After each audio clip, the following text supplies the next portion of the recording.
Welcome, welcome, everyone. It's been a while. It's been a while since I have done a video, and I really wanted to do one up today based on something that is very near and dear to my heart, that I also feel is a conversation that is very heavy and thick and floating in the collective in this moment. And so, if you have not been yet privy to my world yet, welcome. If this is the first time that you are watching any of my videos, my name is Sylvia, and I am a spiritual guide and mentor. And I do help women cross thresholds that they have not been able to cross before. And so we can get into all of those things. But for what is important in this now moment for this particular video, yeah, I am calling the women of Europe. I'm calling upon the women of European descent. And you will understand why I'm saying all of this as we move through this video and all of the different parts that I really want to speak to. And although I am narrowing it to women of Europe and women of European descent only solely because this speaks to my personal experience and what I feel to be very true in the collective right now, in many ways. Um, Again, through my perspective, my lens, my experience, that is it. Because I know there's a lot of other things happening all over the world. But for the purpose of this video, this is what this is going to be about. And really, it's a message for all women, truly. So yeah, let's get into it. Let's get into it a little bit here. As I said, I really, wherever it is that you are watching from in this moment, ladies, all right, I am speaking mainly to those women of European descent or those still in Europe right now who've never left those lands. And when I say European descent, you may not even know that you're of European descent, but you know that there is this ache within you and that it's been there for a very long time. And you can't seem to pinpoint it. And I'm hoping that maybe this video and this conversation will ignite something that will allow you to question something deeper and that will allow you to potentially action something more. Okay. Ladies, the world needs you right now. And I don't know if you know that. All right. Hopefully, after this video, you'll understand why. Right. The world needs sovereign women. Now, don't get fooled with the word sovereignty. Okay. It's being used and abused all over the place in this moment. And that is not the version of sovereignty I am speaking to. Okay. And we'll dive into that a little bit. The world needs sovereign women. The world needs women currently awake, not woke, but awake to what is happening in their homelands. All right. And I know you've seen it. I know, especially, right? Especially in this moment in time, the real infiltration of a very broken system, right? And this video actually is really not about who is right or who is wrong. And it's certainly not about politics, right? It runs way deeper than that, guys, right? And by now, especially if you've been in my world, following my work or, simply awake, right? By now, we should all understand that everything political, right? Or anything sort of steeped in religion. And I'm using these two because they go hand in hand in many ways historically, right? But everything that is born of this inverted or very distorted system holds the same purpose. And that purpose is to disconnect us from source. It's to disconnect us from who and what we are, not only as women or as men, but as human beings of this planet, right? And the potential of human, the potential that I believe we have already evolved into but that we have not yet met within ourselves because we are, or have been anyways, inundated with disconnect in so many ways. And remember, trauma is a form of disconnect. Wound is disconnect. All very real, raw, perfect parts of the human design and the human experience. But we have been so inundated generation after generation, and still to this day, that it is disconnecting us from the truth of everything we are in this moment. And all of this, let it be known, I will not debate. I will not debate.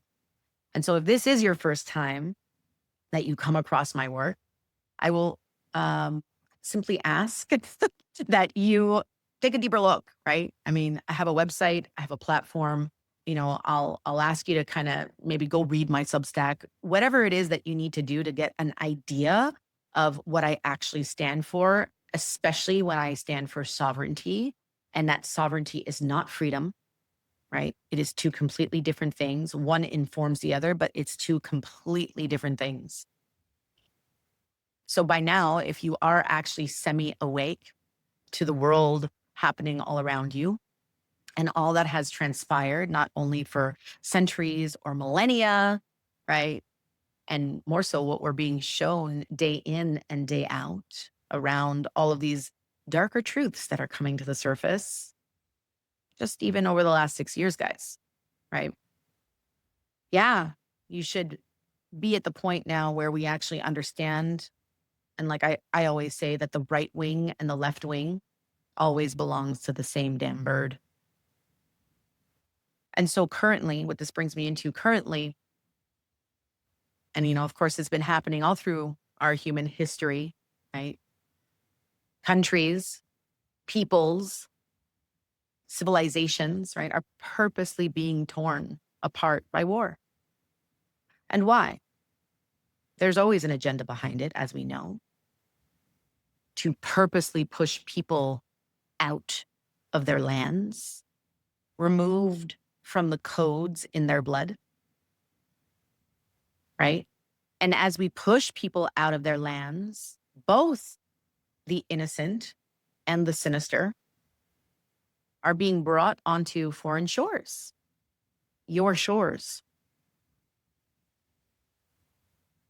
Pretty much. So the governments, right, can implement more excuses telling you that for your safety, right, because of this big influx, for your safety, this is what we're going to do. Right? We're actually going to create a full-blown surveillance state because that's what's needed to keep you safe. We're going to create medicine in the form of microchips to keep you on track and to keep you healthy from the same disease that we've created. And the list can go on and on in all the ways. And I know you know this, and I'm just going to reiterate it for the purpose of saying it just right now. Go on in all the ways that they are keeping you and me 6 feet apart, right? And safe. And yet, despite all of this, our children are being taken either by war, by program, by ritual, all by the same damn hands, all by the same beasts that make these policies. So remember, as we move through this video, right, who creates the problem? And he who creates the problem also gives you the solution. It's their solution. It's not for your benefit. It's for theirs. And again, I can go on and on about all the ways, all the multi-dimensional layers that have actually created this matrix that have agenda, but that's actually not what this video is about. That's just an introduction, right? Here, I am speaking to women, to the women to the women of the lands that are currently being torn apart, to the women of the lands that are being systemically infiltrated, your sacred sites, again, being buried under more concrete for the capitalist, right? Your farmlands being taken away for more $1 million properties so that they can basically sit there, right, for most of the year while the rest of the village can barely eat. And let's talk about the soon-to-be AI data centers that actually corrupt the water beyond pollution, right? And it's the same water that is needed to drink,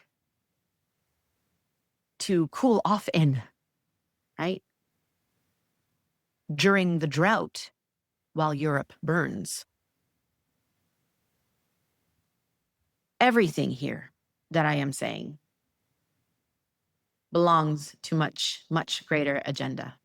We know this, right? An agenda that holds a very sinister and very synthetic goal for the future of humanity. But it does not have to be this way. Hence why I am calling woman.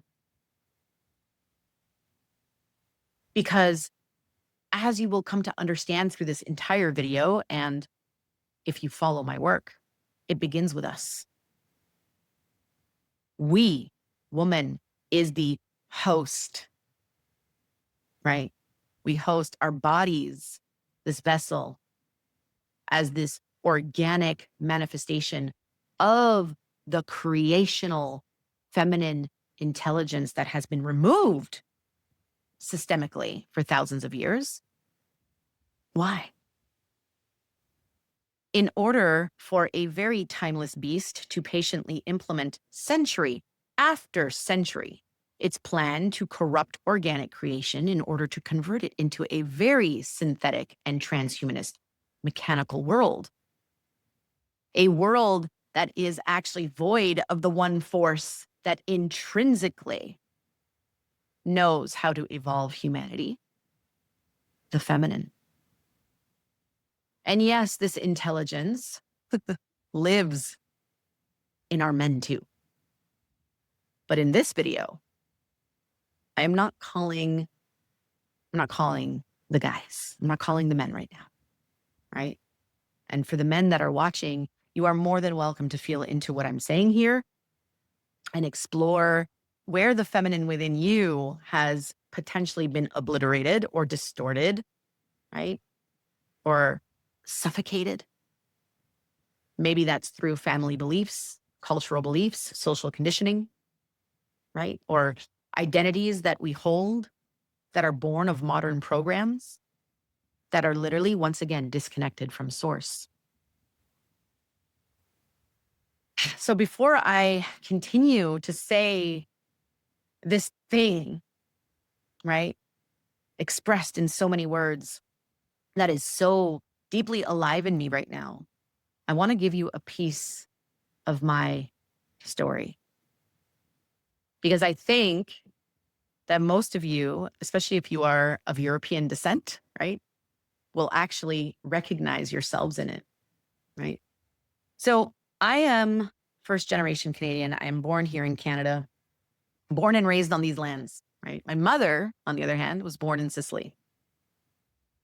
My grandparents, my nonni, my nonna, and my nonno were born in Sicily, her parents. And believe me when I tell you that I've done the tree in so many ways, and I've traced it back so far, pretty much as far as I can go, really, where I've gone into what was actually native or indigenous to Sicily, and even before that, African roots. And in more modern, I would say more recent times, really like ancient Greece, actually, right? So there's beyond Sicily. This is why Sicily is so special in so many ways. And my family is not just from anywhere in Sicily, they're from southern Sicily. And this too speaks to a very particular diversity of culture. The roots run very, very, very deep, right? And I always say it runs like the olive tree. I can do a whole other piece on the olive tree. Actually, I do. I really do teach the olive tree in a way that I really believe it holds some of the deepest, what I call holy grail codes. All right. But again, that's not the purpose of this video, but I just want to speak to the roots of the olive tree. And this is why the olive tree can literally live so long and still be so fertile, because the roots run so deep that even in times of drought or fire, right, it will regenerate. And it's one of the oldest species known to this planet, millions of years old. And it's not native to Sicily. Actually, it did come in from, I believe it was Lebanon. And it was a lot of the Arab nations that brought this tree into Sicily. But it definitely is a staple in the greater Mediterranean lands. Okay. And so what the olive tree has actually taught me many, many things. But for the purpose of this video, the olive tree has not only taught me, it's healed me in so many ways. And it's guided me for so many years now, especially having gone back over and over again to those lands to literally sit with my ancestors. But not only to sit with them, but to sit with what they understood. And the olive tree being one of those ancestors. Right? There are so many of us, I call like first generationers, that are actually trying to like flee back to the old country, right? Like we're in Canada, we're in the States, whatever. And we're like literally trying to go back to the old country and the old ways, because everything that our grandparents or our parents fled those countries for, to come here and have a better life for us, you know, as grateful as we are, and the sacrifices that were made, turned out to be a little bit of an illusion there, right? So I say there's no actual American dream, is there really, when the dream requires burnout? When the dream requires disconnect from the land and from nature and nurture, from the mother, right? When the dream is actually decorated by this sort of like material that is actually separate from spirit. That's not the dream. And so, yes, I was born here in Canada. I was raised pretty much by my Sicilian grandparents because my parents had to work. And when I look back, like many of us first generationers do, right? You know, I look back at my mother and her experience, and my mother was raised pretty much by her older sister. Her older sister, I think, was maybe 8 or 10, because there were 3 of them. And my grandparents left their country, came to this country, and had to dive into survival and work to feed the kids or even put a roof over their heads. And so, you know, my mom and her siblings felt into this really great abandonment because her parents were gone for 16 hours a day, right? Because at least here in Canada, they could find a job, right? They were working in factories and hard labor and all of this. And that came with the sacrifice of abandoning their own children. And so in many ways, here in North America, we repeat that pattern. Maybe it's not 16-hour days where we are removed and actually in the office, but maybe it's that we carry the work home, right?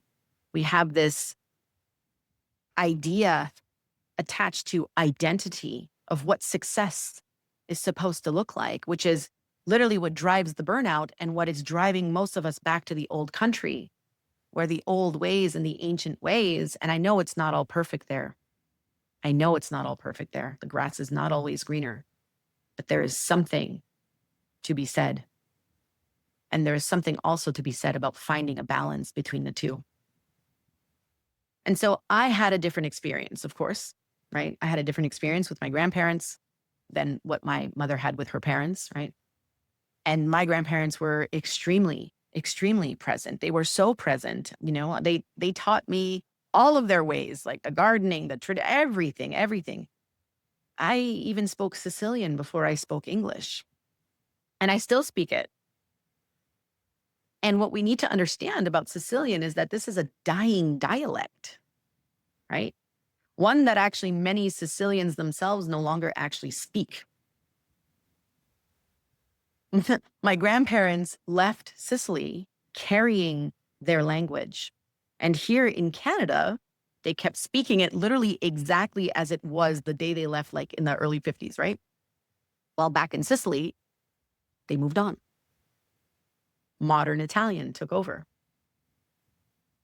While, it's funny because I also witnessed my grandparents consistently immerse themselves in everything Italian. So it's like for them, they were living in Canada, but they had their own little world immersed in the Italian news or like the Italian soap operas, right? They really lived in their own cultural time capsule.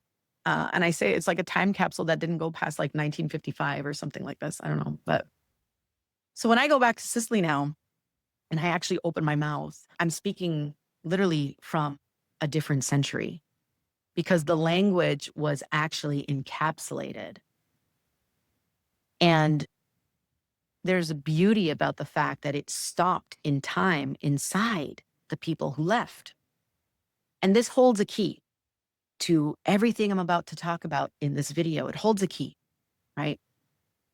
For me, a big part of my experience that I think a lot of the first generationers can appreciate, right, is I grew up never really Canadian enough. And yet returning to Sicily, I was never really Sicilian enough. It was like this in between, right?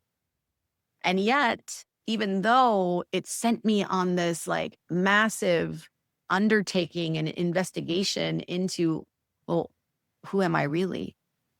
Right? That was a gift. It was a gift being placed in the middle of it because it made me look so much deeper than actually either side wanted me to look. And so, of course, like many of us do, the first place I looked was everywhere else, right? Everywhere else I could get my hands on, right? Especially when I began self-development and walking the spiritual path and all of this, I looked everywhere else. I went to Native American teachers. I went to South American medicine. I devoted my life to other cultural practices and lineages, years of it. I sat in rooms that were literally not mine. And I still loved every single moment of it, right? I always say it's like I wore feathers in my hair that never belonged to the eagles of my own people. And then, after years in the plant medicine space, right, devoting a very big portion of my life to learning the ways of ayahuasca and being given permissions to be of service to her and hold ceremony with her.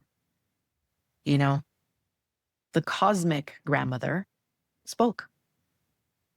And she said very clearly, go home. Go home. Where's home? What? I am home. What? You know? Yeah. Go to your lands. Go to your medicine. Because it's been sitting there the whole time. So I went, I listened. And I listened year after year after year. I literally walked the steps of my grandparents and their grandparents before them, the names that I actually knew, because thank God they kept those traditions. I literally did the ancestral work that almost nobody is willing to do. Most people just scratch that surface, and that's beautiful. But the real work is slow, and it's very unglamorous. And let me tell you, there's absolutely no reward, or I say reward or award, I should say, because there's lots of reward, but there's no award or like certificate waiting at the end of it, right? Guys, you know, I built the drums from the skins of the animals of my own lands. I made the medicine bags and the sage sticks, right? From the herbs of my own people. And it was very different. And I finally found what runs through that line. I found the color of the flame that is held within those lineages, expressed through the colors of those lands. You know, the sapphire, the indigos, right? The azzurro, the water. And I finally understood, and I found what it was all for. Okay, so now, here's the thing. Like, I want a side note because this is what's coming up right now, but there are many practitioners out here teaching that for some reason, none of what I said matters, meaning that your lineage has nothing to do with the metaphysical work you do, that you can actually skip all of it and go straight to the gift because we all have a gift. And I want us to be very careful here because only a very small part of that is true. There is absolutely no woman's lineage, or no woman's lineage, I should say, makes her more gifted than anyone else. Okay, let's understand that for a minute. Right, a woman who basically just kind of woke up last year could potentially be more open, could potentially be more accurate or more connected than a woman with, you know, pretty much like standing at the forefront of 400 years of lineage behind her. And that can be real, and I have seen it.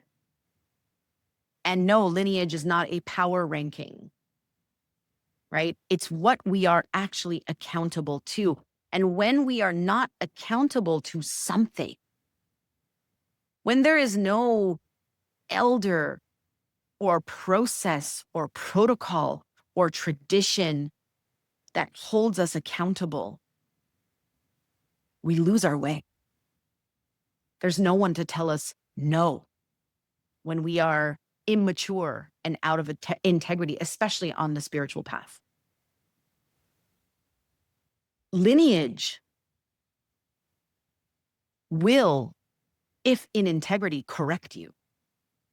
It will align you, right? You cannot lie to it, right? Oh my God. It's literally the reason that we cannot invent things as we go sometimes. Because there are actual people behind you who did this properly. And by properly, I mean with integrity.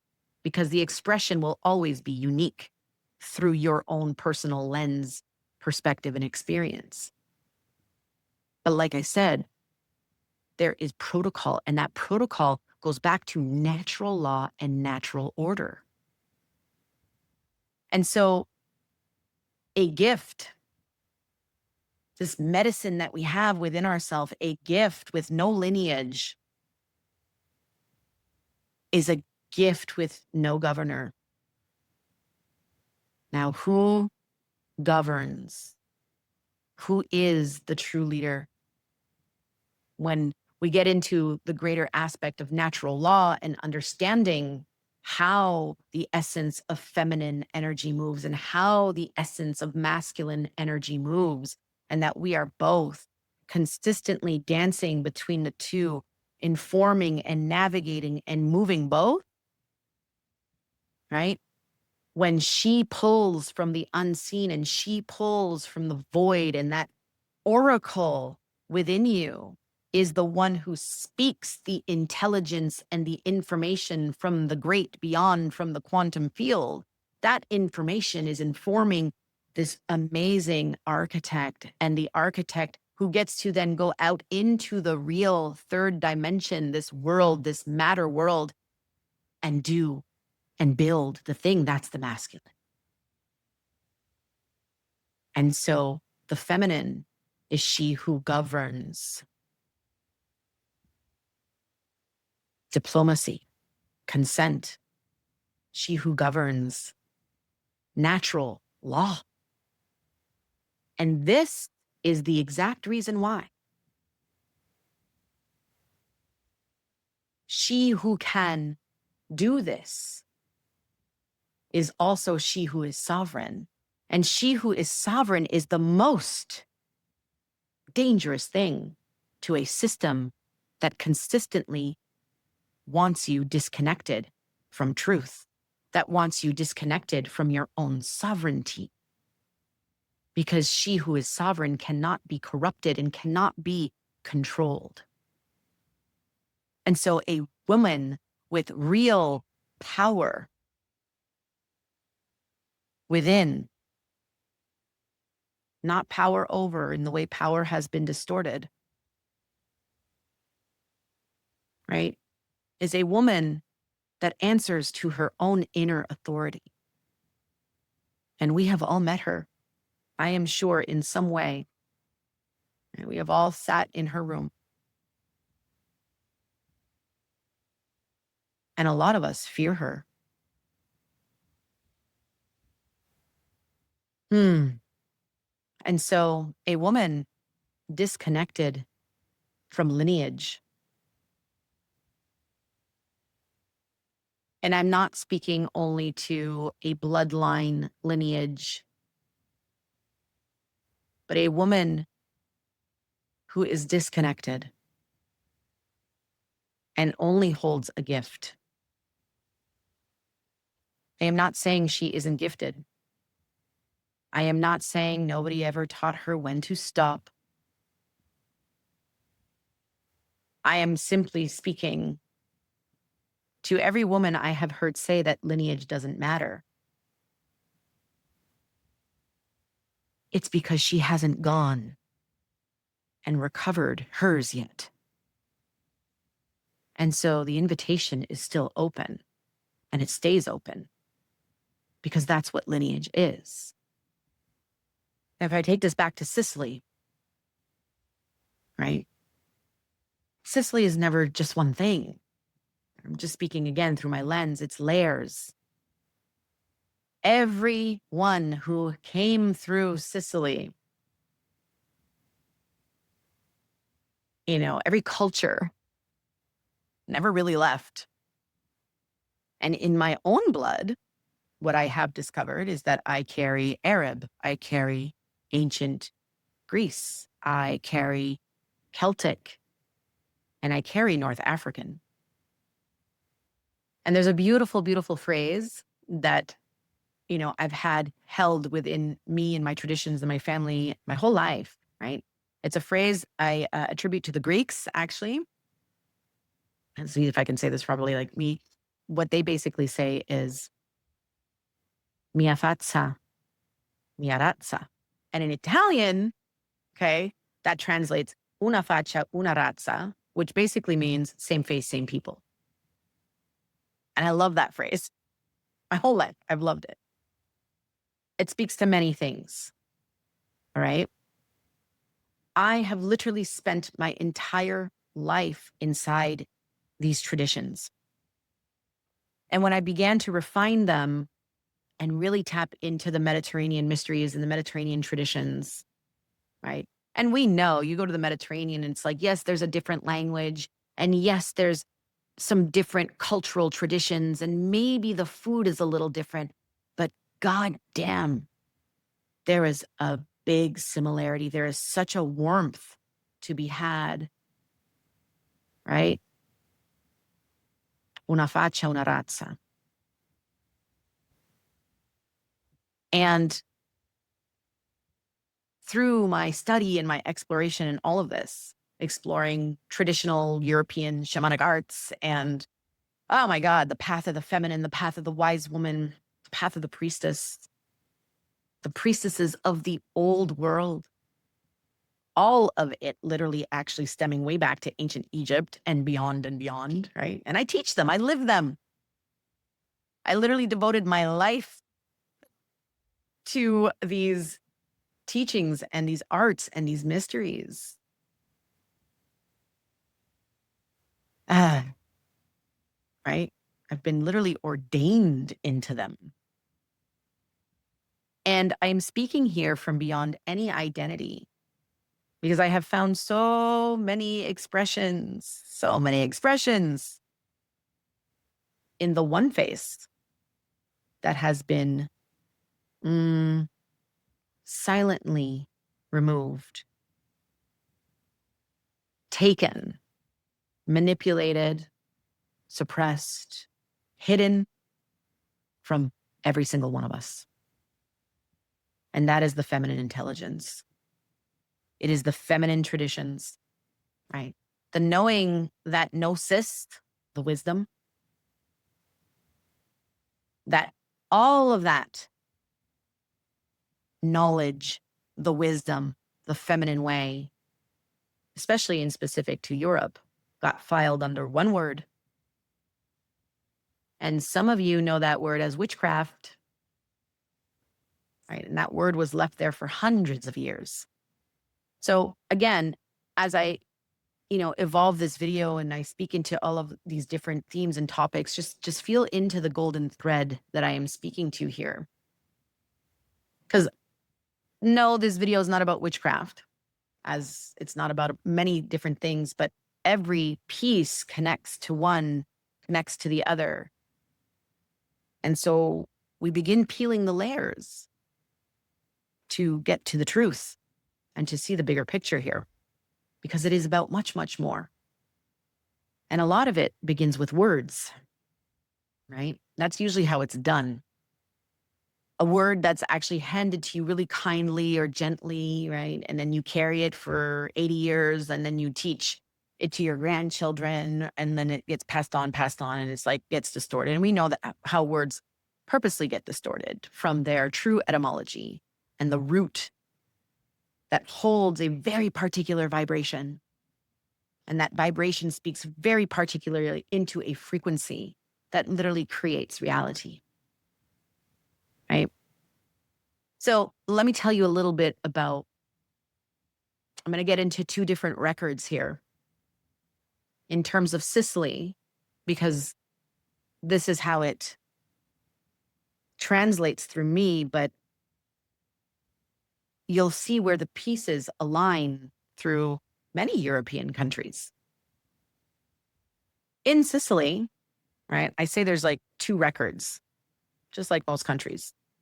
And I'm going to give you both records here, right? The first record is kind of like, oh, it's factual, right? We have the facts. It's fact checked, la, la, la, right?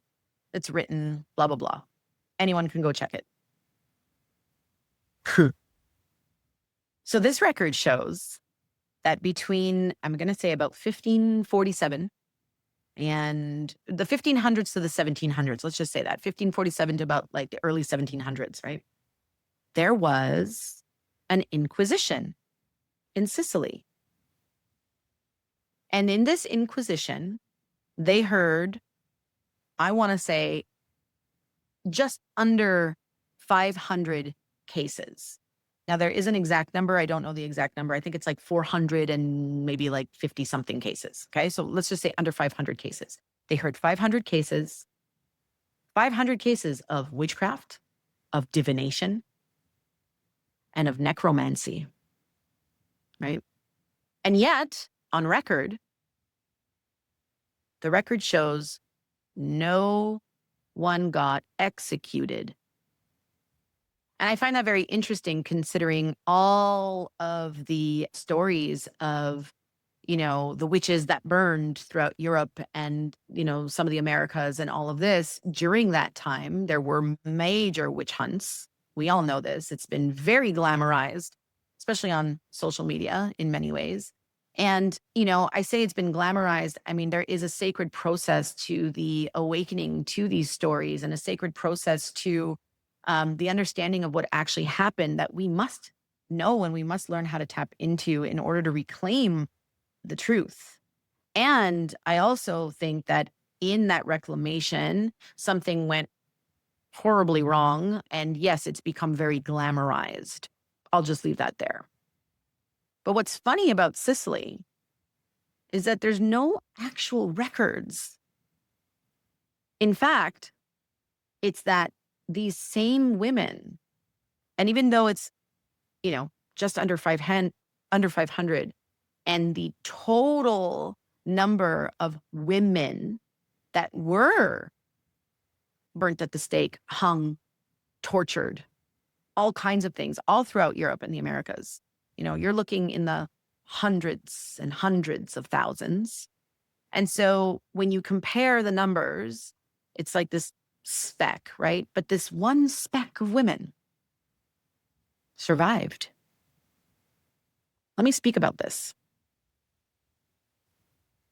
The record actually shows that the women came into this Inquisition and were speaking freely. They were speaking so freely that actually most of them were not even, like, they didn't even believe them. So there was no actual record of torture. There was no record of, like I said, execution. And these women did not speak of things like, oh, the devil and, all of this. Here's what they spoke of. They spoke of what we would call in Sicilian, the Donni di Fuora, the ladies from the outside, right? These were, again, now there are many folklore, many different myths and legends around this, but these women were deeply connected to the spirits of the land, or, in Celtic tradition, we would call it the Fae and the shining realm, the fairy of realm, right? All of this. The donna, or the Donni di Fuora, the women of the outside, were known as nymph-like creatures that would gather with human women and dance around the olive trees, right? So all of this was being spoken. And the women would talk about how they would travel with these spirits at night. And there's so many beautiful stories around this, but that they would travel with these beautiful spirits, these nature spirits at night. And, they would create tinctures and tonics to put their husbands to sleep while they traveled with these nature spirits at night. Anyways, there was all of these gorgeous stories that were being told. And the Inquisitors basically were like, well, we don't believe you. Okay. Now remember, I'm speaking from the record here. We don't believe you. And so we're just going to write you down as witches, right? They didn't believe a word of it. They didn't know what to name them or call them. So they just basically called them a witch, because that was the word that they were trained to write. So they filed it. They sent the women home. And so they were renamed, carrying something else, somebody's word for what they were. They were women of the outside, right? And that too just holds so many different dimensions just in that phrase, women of the outside. Maybe they were medicine women. They weren't, women of the system. Anyway, gosh. And it's always done like that with one word, right? We paint everything with one word for what they were. And yeah, so that's basically one record. And here's what happens. A woman who agrees to teach it. We're going to take this word. We are going to hand it over gently enough that you eventually agree to it. And then I'm going to teach it to my daughter, my son. I'm going to teach it. But then I'm also going to teach her to be quiet. And then her daughter teaches her daughter. And again, 400 years later, you're afraid of literally your own hands and you don't know why. Right? And that was part of the written record. And it's part of what we can verify. But then here is the second record. All right? The second record. And this is not anywhere in any archive, so don't go looking for it. You're not going to find it. Right? There's nothing to actually go and check here. Because the women who carried the second record made very certain of that. Why? Because a thing written down is a thing that can be taken, right? And so the second record was given to me, mouth to mouth. And I say womb to womb, oral tradition. And I am currently the source that is still alive with this information, right? That is very sacred. So in that story that I just gave you with the Inquisition, they sent those women home not because they didn't believe them, right? They sent those women home because they literally could not hold them. These were very powerful women. And again, coming back to the word power, they were not powerful in the way our modern day has actually like distorted the whole word power and all of this. And I mean that they were literally powerful. They were working in the realms of the unseen.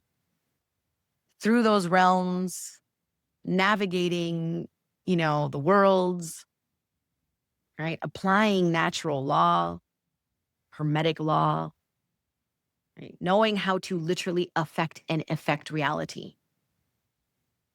And all of this was done in integrity for the purpose of human evolution in support of creation versus any form of evil or distortion. All right. These women understood what was coming. They knew what was coming in terms of systemic control, systemic distortion, what was trying to be eradicated. They could literally feel what I call the parasite infecting everything. And they also knew how to play the game. Not just any game, how to play a very long game. And so what could not be broken was taken inside, right? And it was taken inside, but it was also taken inside. It was taken inside the church. It was taken into the saints. It was taken into the feast days, the processions, and I even say the sashes, and I'll get into that after. These mysteries, these traditions, this witchcraft, right, was literally taken into the words of a woman that says over her child's head at a kitchen table. The prayers, the intentions, it was taken into the kitchen itself. We call it kitchen witchery, into the food, right? And so this is where I say that some of us were not burnt at the stake. And tradition was actually passed on clean and intact. And it was held within the wombs and the hearts until it was actually time to rise again. Until it was actually safe to be spoken again. And ladies, here we are. Now is that time. Okay? women who survived the rooms that they stood in. These were women holding on to the intelligence that was too feared to be spoken, right? And I think about my great-grandmother. It's funny because her name was Croce, which means the cross, right? She was one of these women. And she wore a red sash, I was told. And in her little village in Sicily, she was known as a woman who helped. La femmina che aiuta. Her title held no name, right? Everybody knew her as a woman of faith. And for the most part, these women of faith were very much associated, embedded into the church. But in Sicily, if you explore many of these churches, you will see that they are riddled with mysticism. They are riddled in symbol that goes beyond what you have been taught in Bible, right? And so what she was a priestess at a time where the inversion of the patriarchy was just like way too thick.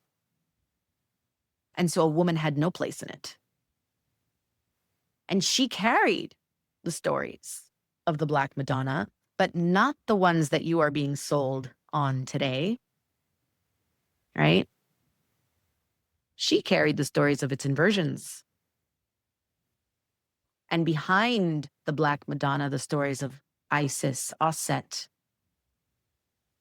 right? In ways that these women didn't even fully understand because they held pieces of a much, much larger puzzle. And yet, the words, nobody would ever say the words in her house. Not once, right? Those words. And the unspoken words are just as sacred as those that are spoken.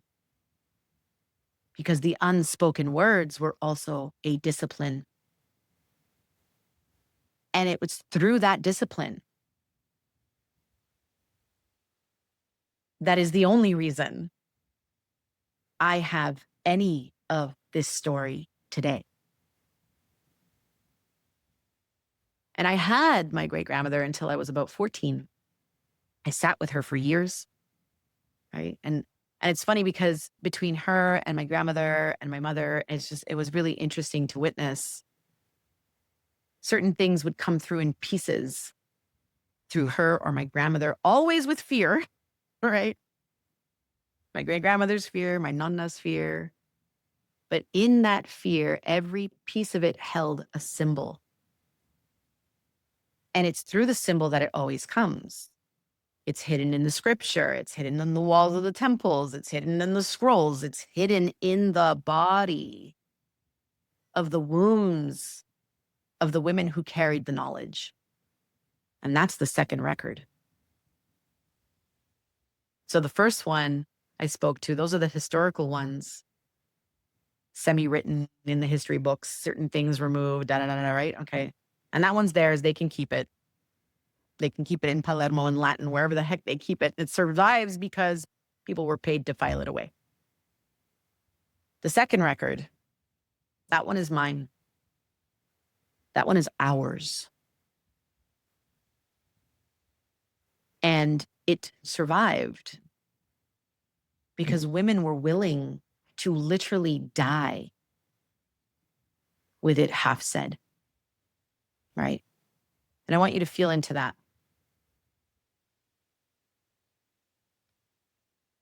And so as we look at Europe today, and we look at so many women that have been removed from their European lineages, their European cultures, their European traditions, these women feel lost. And I understand that. And it's through the feeling of loss that we continue to seek. And again, seeking has its limits, and it is a sacred process all in its own, but it has an expiry date.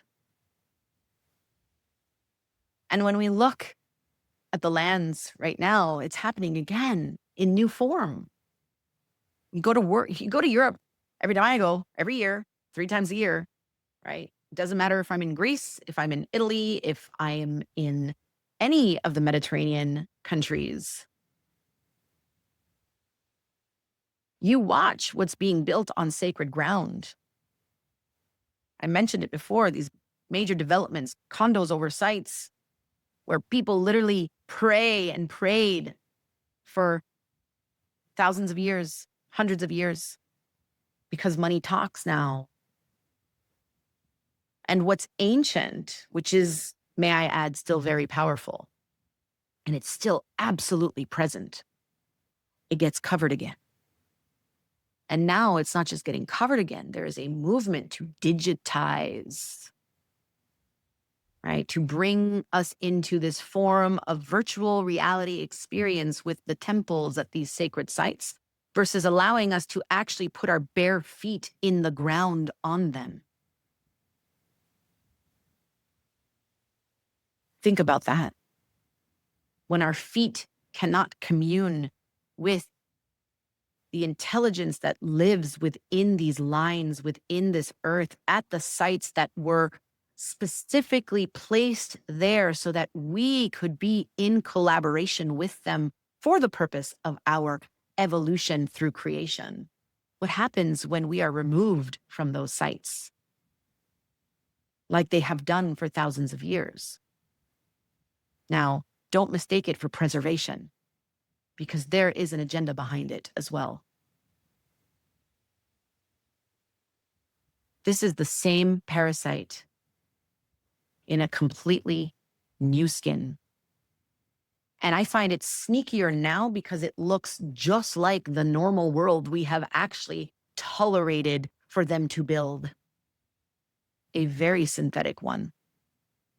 And that's the virus, right?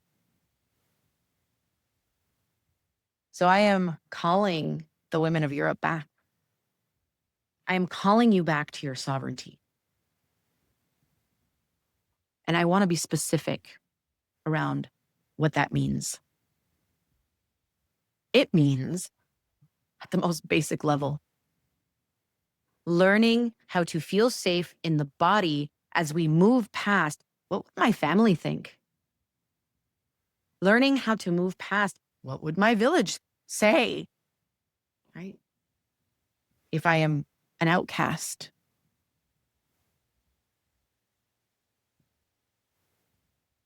What would happen if I were actually the woman that I am? If I actually reclaimed this, right? And believe me, I know that fear because it's inherited. And it's a rational one, ladies. Our great-grandmothers had reason. But for those of us who are not living in that time, we do not have a reason. We are more free to speak, to action, to do different than we have ever been before.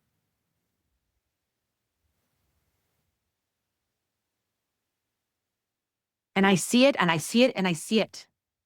I see it.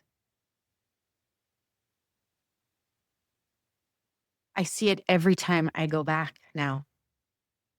Honestly, so many women waking up out of a very, very long sleep. Yet, still very quiet about it. Still very careful. But the questions are coming up. Why are we still living like this? And this one is the one I also want to leave you all with. Ladies, every indigenous tradition right now on this planet is being reclaimed in some way, rightly so, powerfully so. And I stand with every single one of them. So, ladies, women of European descent, women of Europe, women of the Mediterranean, women of Middle Earth, Mediterranean, right? I am calling you now to understand what keys are being held within the lands. What could possibly be so vital and important in this Middle Earth zone that acts like a bridge between the old and the new? And not to say that the African lands are the older, this is the root. And the Middle Earth bridges the root into the crown. Do we understand that? Avalon,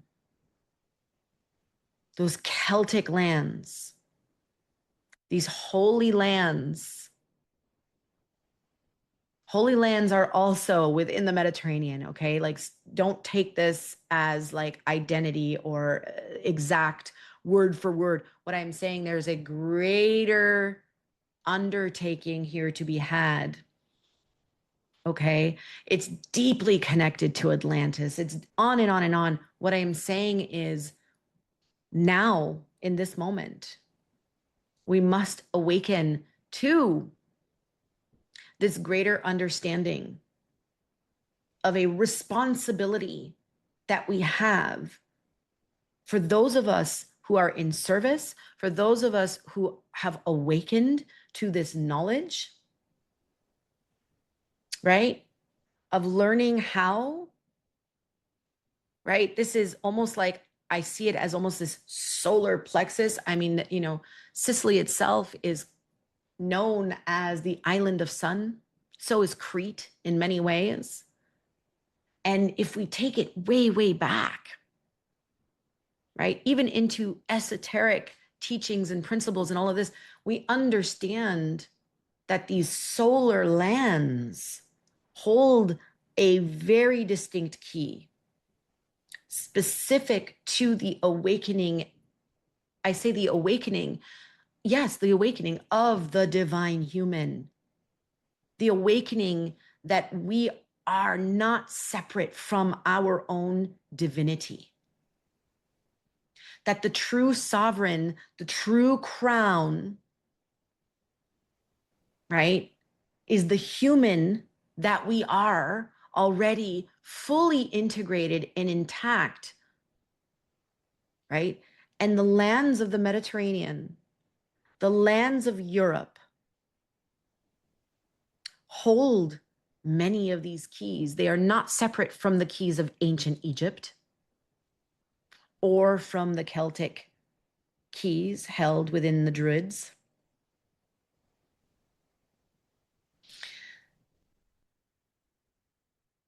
And I am not naming many other cultures that held these keys right now. I am simply speaking through the lens of my own lineage. We all hold keys. We all hold a piece of the puzzle. This is the greater tapestry. And right now,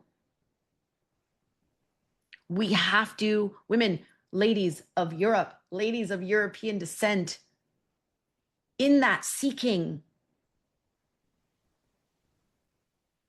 we must go back to our lands. Just like ayahuasca once told me, find the medicine of your lands. It is crucial because your DNA is holding the scroll, and that scroll speaks directly to your soul.